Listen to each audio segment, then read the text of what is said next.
আসসালামু আলাইকুম everyone, welcome back to my channel cooking with Rumi. আজকে আমি 500 গ্রাম পেঁয়াজ দিয়ে 500 গ্রাম মাংসের স্পেশাল একটা রান্না দেখাবো। তার জন্য আমি কড়াই তেল দিয়ে দিব। তেলটা একটু বেশি দিতে হবে। তারপর এখানে আমি গোটা জিরে দিয়ে দেব। এখানে আমি 500 গ্রাম পেঁয়াজ কেটে রেখেছি, পেঁয়াজটা দিয়ে দেব। পেঁয়াজটা দিয়ে আমি এভাবে একটু নেড়ে চেড়ে নিব। নিয়ে এখানে আমি একটা তেজপাতা দিয়ে দেব।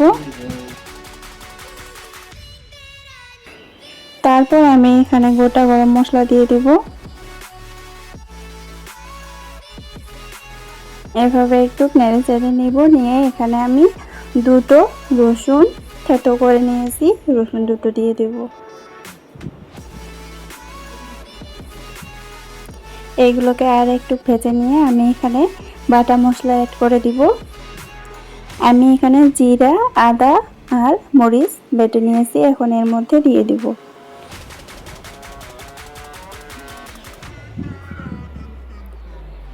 এভাবে নেড়ে চেড়ে আমি এখানে এখন মশলার গুঁড়োগুলো দিয়ে দিব। এখানে আমি লবণ নিয়েছি, স্বাদ অনুযায়ী আপনারা লবণ দিয়ে দিবেন। ধনে গুঁড়ো, হলুদ গুঁড়ো আর কালার আসার জন্য আমি এখানে লঙ্কা গুঁড়ো নিয়ে নিয়েছি। এগুলোকে এভাবে একটু ভেজে নেব।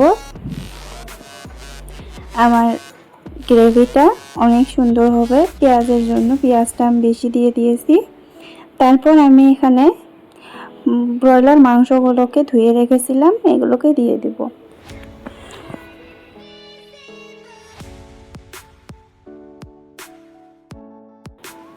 আমি এগুলোকে এভাবে ভালোভাবে নেড়ে চেড়ে নিয়ে এখন ঢাকনা দিয়ে এটাকে আমি লো ফ্লেমে 5 মিনিট কষিয়ে নিব।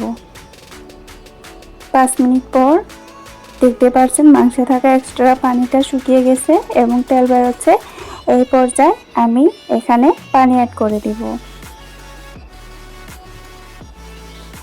পানিটা খুব বেশি দিতে লাগে না, এভাবে একটুখানি পানি দিয়ে এটাকে আরেকটু কষিয়ে নেব।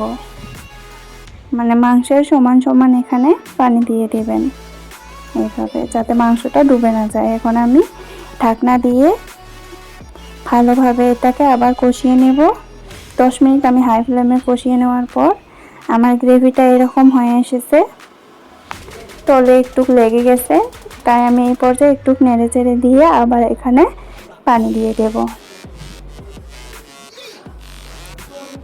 দিয়ে এখন এটাকে ঢাকনা দিয়ে দেব। দিয়ে এটাকে হাই ফ্লেমে আর 10 মিনিট রান্না করে লো ফ্লেমে আর 5 মিনিট রেখে দিয়েছি। দিয়ে আমার তরকারিটা হয়ে এসেছে, গ্রেভিটা অনেক সুন্দর এসেছে আর খেতেও অনেক সুস্বাদু লাগে।